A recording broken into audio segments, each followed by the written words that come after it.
केंदूर पाबळ गटात लोक मोठ्या शब्दांवर नाही तर काम करणाऱ्या माणसावर विश्वास ठेवतात. इथल्या मातीला ओळख आहे कष्टाची आणि याच मातीशी जोडलेलं नाव म्हणजे विकास नाना शिवाजी गायकवाड. सामान्य घरात वाढलेले, शेतात राबून आयुष्य शिकलेले आणि लोकांचे प्रश्न स्वतःचेच मानून सोडवणारे नेतृत्व. विकास नानांसाठी राजकारण म्हणजे मंच नाही तर जबाबदारी आहे. ते प्रश्न ऐकून आश्वासन देत नाहीत तर शांतपणे कामाला लागतात.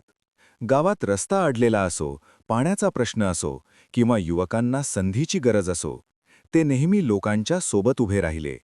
त्यांचं बोलणं कमी पण उपस्थिती ठाम. त्यांचा शब्द कमी पण कृती मोठी. युवकांना योग्य दिशा देणं, महिलांना स्वावलंबनाची संधी मिळवून देणं, शेतकऱ्यांच्या हक्कासाठी ठाम उभं राहणं आणि ज्येष्ठांचा मान राखणं, हेच त्यांच्या कामाचं स्वरूप आहे.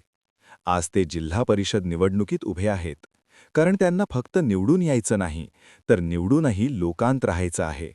विकास नाना शिवाजी गायकवाड म्हणजे शब्दांपेक्षा कामावर विश्वास ठेवणारं केंदूर पाबळ गटाचं आपलंच नेतृत्व. अशाच आपल्या कर्तृत्ववान नेत्याला कमळासमोरील बटण दाबून बहुमताने विजयी करूया.